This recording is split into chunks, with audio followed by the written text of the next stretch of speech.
سڵاتان لەبێم کاتتان باش لەڵقەیەکی دیکەی بەرنامەی هەفتانە لە کوردستان 24ەوە لەگەڵتانین. بەرنامەیەم جارشمان کۆمەڵێک بڕگە و بابەتی سەرنجڕاکێش لە خۆ دەگرێت. تا کۆتایی لەگەڵمان بن.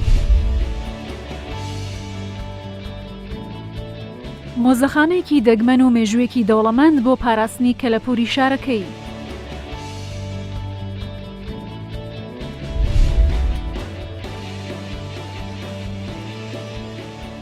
با گوڵی ڕەنگاوڕانگ ڕێو ڕسمەکان دەڕازێننەوە و مەبەستیان زیندووکردنەوەی کولتوری کوردەواریە.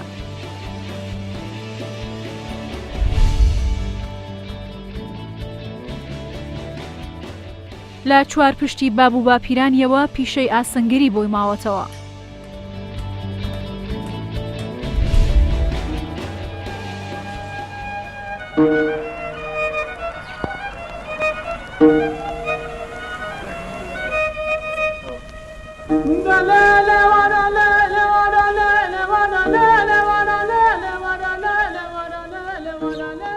ئەمڕۆ هاتوونێتە شەقلاوە لە مۆزەخانە بچووکەکەی فاروق کەریم کە دانیشتووی شارەدەی شەقلاوەیە و هەر لە تەمەنی گەنجێتیەوە دەستی کردووە بە کۆکردنەوەی کەلوپەل و ئەشیایی ئەنتیکە و فلکلۆری کوردی لە سنووری شارەدەیەکەی خۆیان. ئەو لە منداڵیەوە ئەم کەلوپەلانەی کۆکردوێتەوە. گرنگترین ئەو کشتانش کە لە مۆزەخانەکەی دابینیمان ئەم ئامێرەیە کە مێژوەکەی بۆ 100 ساڵ بەر لە ئێستا دەگەڕێتەوە. واهی هونەرمەندی ناوداری کورد کاوێساغایە. هەرکەس کە گوێی لە لاوک و حەیرانەکانی کاوێساغا بوو بێتە زانێت ئەم ئامێرە چ ڕۆڵێکی لە کۆڕە هونەریەکانیدا هەبووە. آدیگاش خلیل آقا کرمان خواب مجود باشاری میدان شام راگر روزه کنی تو اغلب اسماعیل به روز دل آدم کرمان خود چه دوار سوار کم آدی بیرم خواب کم مایل کسقلال بیرم خواب بگش خلیل کرمان خواب کم سر باب برا کدر و جیرانی بنده خو آدی بیرم کلاد سری کرمان خواب کم نما لە ساڵی هەفتایەکان 76 ئەوانە سەفەرێکی بەغدام کەتە پێش چوومە مەتحەف بەغدادی. لەوێن دەر ئاشیاکەی مەتحەف بەغدادی دیت کە جیازە لەگەڵ مەتحەفەکان دیتکە هەمووی بەناو بوو. هەموو ئەوە بۆ نمونە قەلەمەکەی ڕەسافی شاعر لەوێ دانرا بوو. زۆر ئەشیاتیکە کە هاتمەوە شەقلاوە ئەو بیرۆکان لە پێشکم گەڵاڵە بوو. ویستم تەقلیدی ئەو مەتحەفەی بکەمەوە. دەستم کرد بە کۆکردنەوەی ئەشیا. هەر کەسێکی ئەشیاش بدابا من بەناو دەفتەرەکەم دەینا دەمنووسی ناوەکەی ئەشیاکەم لە کنەخۆ کۆ ئەکردەوە. سەبر سەبر سەبر سەبر لە دوو دەسوم کە عالەم زانی ساری 92 یەکەم جار مەتحەفەکەم دانا زانی ئەمن ئەشیای کۆ دەکەمەوە. خەڵکەکە ڕووی دەمن کرد و ئەشیاکەی خۆیان دەیناکنە منو و هەندێک ئەشیاشم دەکڕی. بۆ نمونە ئەو کەمانەی کە ئەو دەیکە لە کاوێس ئاغا لێ دەدرا بە 200 دینارم کڕی کە ئەو کات مەعاشم 9 دینار بوو.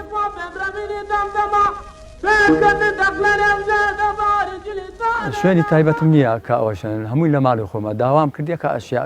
شوێنەکەم بۆ دابدرێ. بەس ئەو ئەشیە کە ئەمن کۆی دەکەمەوە هەندێکیان هەدیەنە، هەندێکیان دەکڕم، هەندێکیان بڕواتەبی لە شوێنی فرەدرا و خڕەکەمەوە. ئەزا ئەو ئەشیا کە جودەیە لەگەر ئەو کەسانێک کە ئەوانش وەکو من سەودای خڕکردنەوەی ئەشیانە. ئێمن بەناوە هەموو کەس کە ئەشای دینیتن تەمەناکە لە بیبینیتەوە. شەقلاوە شوێنێکی گەشتیاریە بە زۆرش قەدیمە. ئەوە نییە کە بەس گەشتیاری بی. ئەو ئەشکەفتە شێخ سوڕەحمان دەری دەکا کە شەقلاوە چەند قەدیمە. ئەو ئەشیا کە دیترایتەوە لەسەر ڕم لەسەر تیر لە تفەنگ و لە ئەوانە ئەسباتەکە کە شەقلاوە گەلە گەلە گەلە قەدیمە. ئەوە نییە بەس جێ سیاحی بی جێ ئەوەی بی بە سەتا شوێنی شوێنەوارن هەیە لە شەقلاوە و سنوورەکانی. تەمەنا شەکەم ڕۆژێک لە ڕۆژان ینی شوێنێکم بۆ دابدرێتن ئەمن ئەو ئەشیای لێ عرضکەم و کە ئەو کەسانێک کە دێنە شەقلاوە بە سیاحە بێن مەتحەفەش هەیە لە شەقلاوەی ئەو ئەشیای ببینن چونکە ئەمن زیاتر لە 2000 پارچە ئەشیام هەیە. تەمەناکەم ئەو شتانە هیچ بزر نەبن و ئەوە نەبن لە ناو نەچن لۆیە ئەو ئەشیانە خڕەکەمەوە.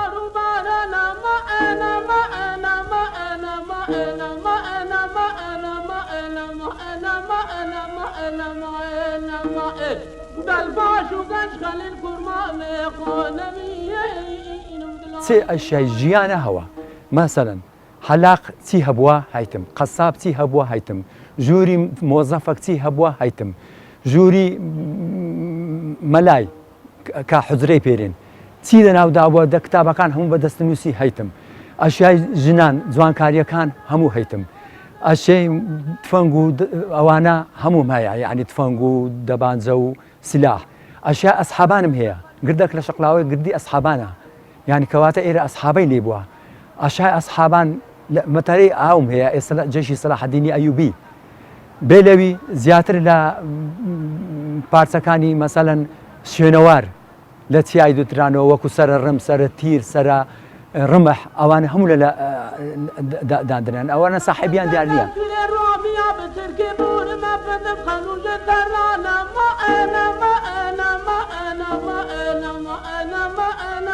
ئەوەی کە بینیمان بەرهەمی ماندووبوونەکانی ئەم هاوڵاتی خەڵکی شەقلاوەیە مۆزەخانەکەی ئەگەرچی بەڕوبەر بچووکە بەڵام مێژوویەکی گەورە و دۆڵەمەندی لە پشتە وەکو خۆشی باسی دەکات ئەگەر هاوکاری بکرێت دەتوانێت لە بواری گەشتیاری شەقلاوەدا ڕۆڵێکی کاریگەری هەبێت.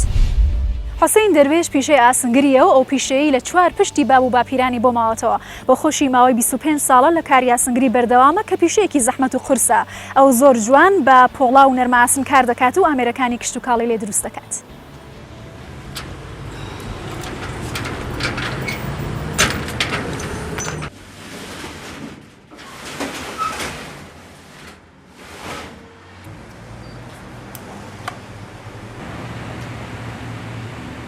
از حسین درویش کانیبوتی دانشجوی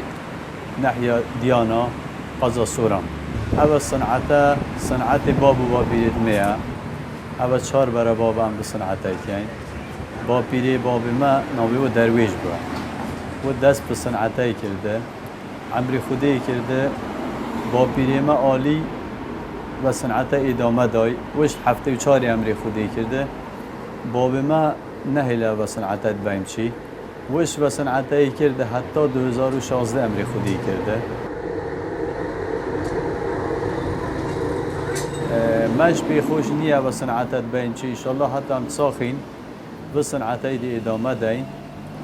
اوه پیشامه اوه هنری میه اوه صنعت باب و باپیرید میه ام شانازی پیوت کن ام زور زورش به سر بلندی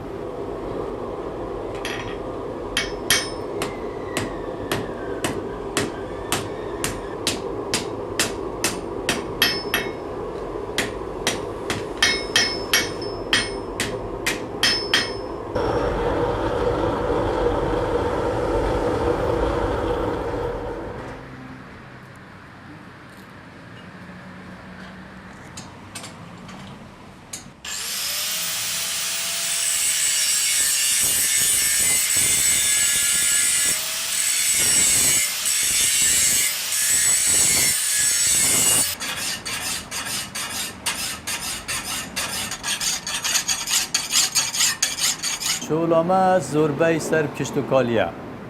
یعنی او رو به گاوه کابرا مجبوره داسه بد ببرده بد تبرده بد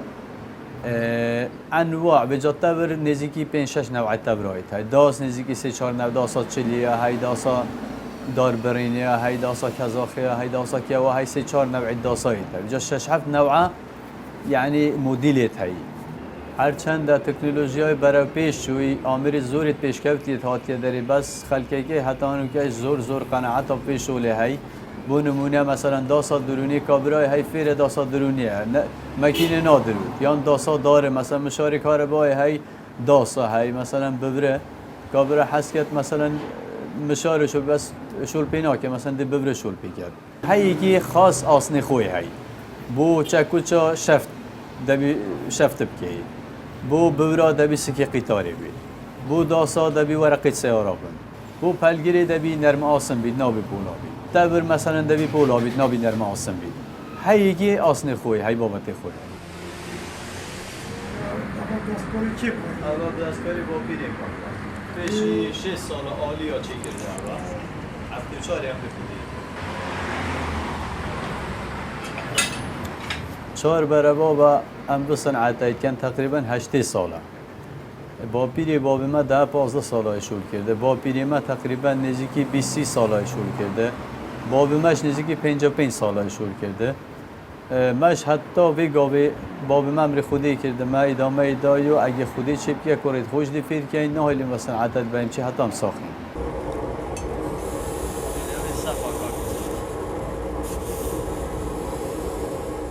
قازان جيش ما نبي بس ما نبي دكان أخو صنعتي بابي خو بيلين وكي ديش يعني جانا روجانية أشكي بابي بيلد ما جانا خول سبي هندي بردي سرع والله كان جايبوا شاب لي هنجي هذا كم من هنزاقات يبيش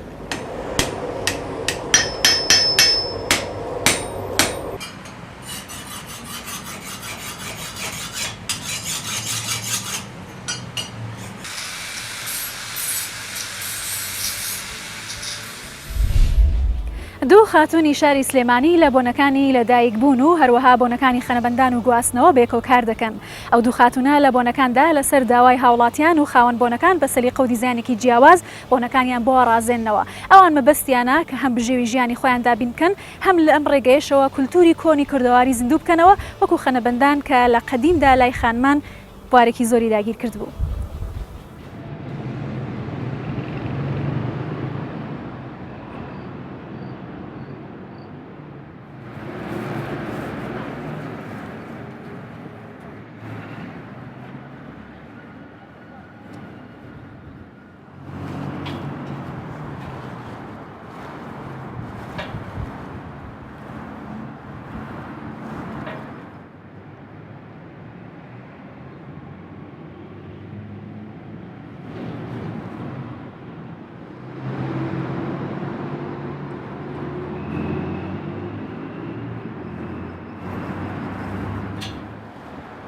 نزیکەی 3 ساڵەکە بێ ئیشەکەین.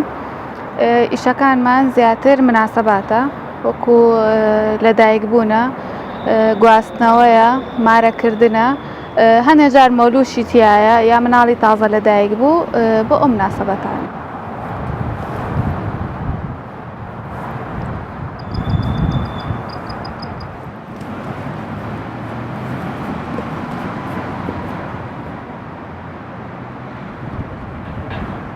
دیزاینەکانمان جیاوازە بۆ نمونە بۆ نیشانەکردن مێزی نیشانەکردنمان جیاوازە ئەبێ قەرەباڵغ بێ بەڵام بۆ گواستنەوە وانییە یعنی بە پێی دیزاین ئەگۆڕێ گواستنەوە شتی عادەتەن کەمترە بەڵام وەکو عادەتێک کە بڵاو بۆتەوە نیشانەکردن ئەبێ بۆ نمونە ئاوێنەی لەسەر بێ قورئانی لەسەر بێ هەرێکە و ئەمانە معنای خۆی هەیە ئەمانەی ئەبێ لەسەر بێەوە ڕەنگەکانیش بە پێی خواستی کەسەکان ئێمە هەڵەبژێرین کەیت پێم ئەڵێ بۆ نمونە ڕەنگێکم بەدڵە من خۆم ئەو ڕەنگەی لەگەڵ بۆ تەنسیقەکەم دووسێ ڕەنگ تێکەڵاو ئەەکەین بە پێی ئەوە دیزاینەکەین.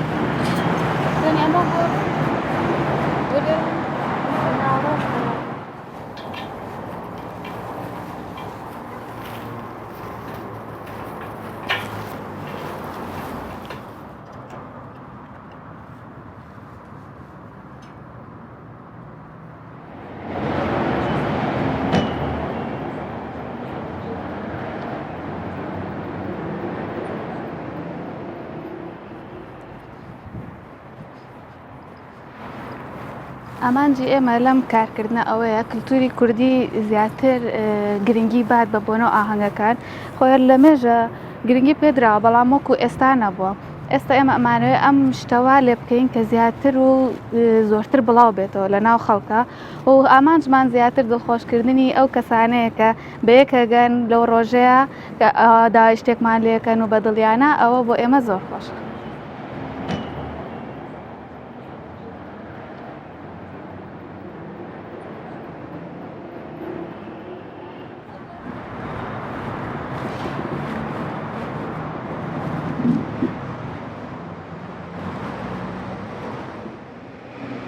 بۆنێکی تر هەیە کە ئێستا زۆر گرنگی پێدرێت ئەویش خەنەبەندانە کە هەموو شتی ڕەنگی سووری تیا بەکاریە بووکەکە جلی تایبەتی خەنەبەندان ئەپۆشێت هەموو شتەکانی سوورە ئێمە کاتێک ئەو بۆنەیەکەین خەنەکەی بۆ حازرەکەین ئینجا بووکەکە لە کاتی مەراسیمەکەیە خەنەکە ئەیا لە دەستی ینی گرنگی دراوە بە کەلتوری لەلایەن گەنجانەوە بۆ خەنەبەندان.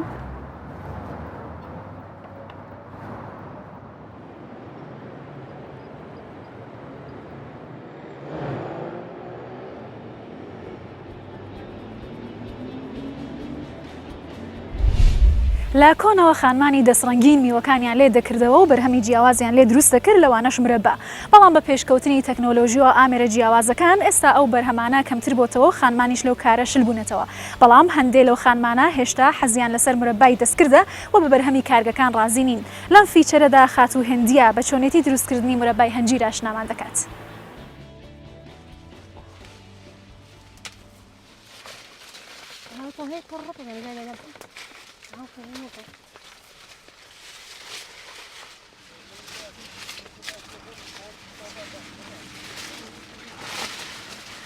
أبجي قيت زغسطان يعني بخايني هجيرن دل دورة وكان دين نمال شو ليه زحمات عادي شو هجيرتنا دين ولاجرة كات أخرب دلاجرة يو باقش ده شكل ده كمس كاكيو ده تازه شويو حتى وقت وريد ده شكل خوينه و خوينه و أجره حال كنو ده نساوجره ده وكانه شكل ورجعنا نبضو تجودن حتى حالي تاو شكل بشنجي ده هجيرة ده قط سارو حتى تكليد بالبروسته حتى تكليد ساعات که 2 ساعت ده سر بده کلید اكو کلی برف کلبیم بی من چت ویج ده بخو کرده تدوید بخو کوکلت گیزا که تدوید بهیو که تدوید دورچینه هله که تا چت ویده او که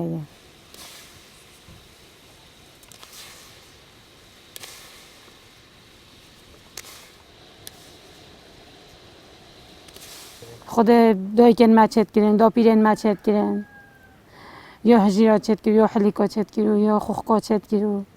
یا سوا یا هرمیکا همه چت شت دوید یعنی دو بخود چکه طبیعت می چت وید دو چکه ماله و خالکه هبرادر یعنی دو خازب کرد بنو بو چکتن طعم هجیره فرق تره هندک چت حزوان السه هجیره طعم یا خوشه و یا شرستی و یا وکی درونی نه یعنی تو در بکر قف که و قال که و کماده کمی نبوده و که خرابه و که ماده بچویه و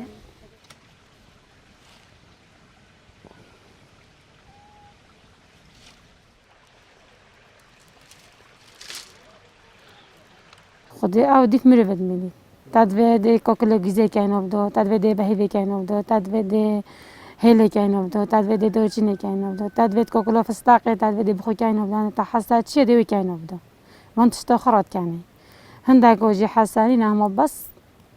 هجیره و شکر من هجیرت که و شکر و آب و هل و دورچین و کاکلت گیزه و ید بهیو هندک بخو مال چت کن هندک جی بخو فرونه چت کن بس پارا پترین یعنی خالق گوند منطقه خالق بخونه چت کن کس نفروشید بایزه چت کن حتی زستانه های با 11 و 12 1 و 2 3 خالق خاد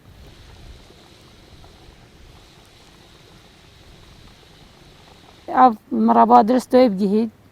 نخراب بید بس هندک بین مکوه ودی لای من دوزه تو هنگی که تاکنه که لای من دوزه که 2 سال 3 سال منی چله نهید بس اسویج نو که من افت منید یعنی من چه که احتمال 3 سال جمو بی نخراب بید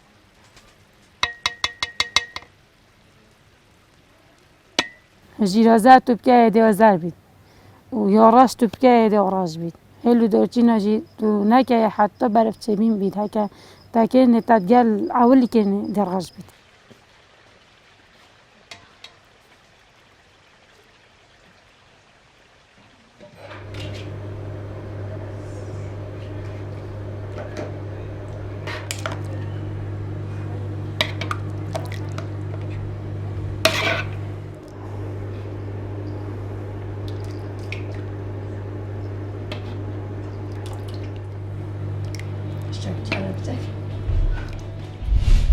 ئەیوب خەڵکی ئاوایی حەسەن نورانی سەر باشاری شنۆی ڕۆژهەڵاتی کوردستانە ئەو بانەخۆشێکی زگماگی فلیج بووە و هەروەها بینایشی لەدەستاوە بەڵام ئەمە وای نەکردووە کە لە ژیانی بێهیوا بێت ئەو قسە خۆشە و جاروباریش گۆرانی بۆ بەختی خۆی دەڵێت و هەروەها کارە تایبەتەکانیشی بۆ خۆی ئەنجام دەدات ئەو ئێستا لە ئاواییەکەی خۆیاندا کەسێکی بەناوبانگ و خۆشەویستە و منداڵانیش زۆر جار گوێ لە بەسەرهات و گۆرانیەکانی دەگرن.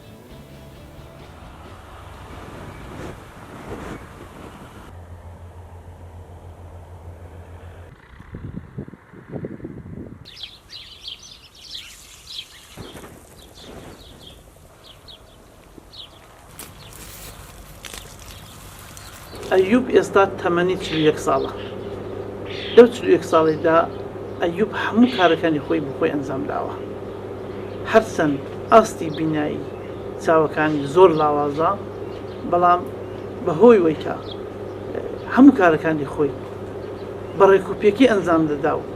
بە قسە خۆشەکانی خۆی هەر کۆڕ و کۆمەڵێکی دەڕازێنێتەوە کەوتۆتە بەردڵی خەڵکی ئاوایی.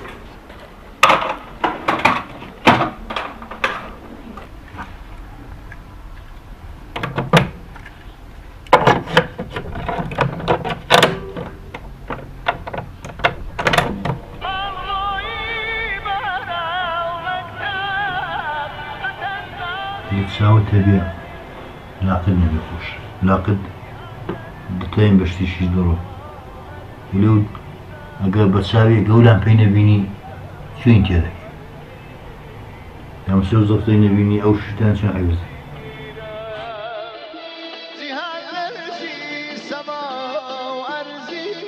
شوێنە دێتە ماڵە گۆدەشە دوکانە سەری داشوی دەخدا زەینێکی چاشی داوەتیە لە بریزێ دەزانێ، لە سەعاتی دەزانێ، لە ئەخ بڵم لە هەموو شتێکی دەزانێ، حیسێ وشتی بە ئاوا مەسەلەن دەزانێ. فتەقبەلێ وەڵاهی ئاوان چاو شوونانی بۆ دادن بۆ خۆ تێی دەوشی بۆ خۆ دەخوا.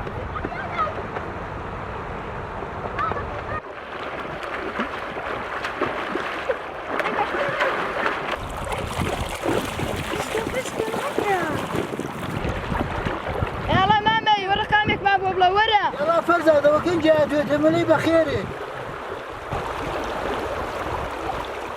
بای بەیان هەرێت و قودازید ژیان وەی مرۆ بەجێم مایڵا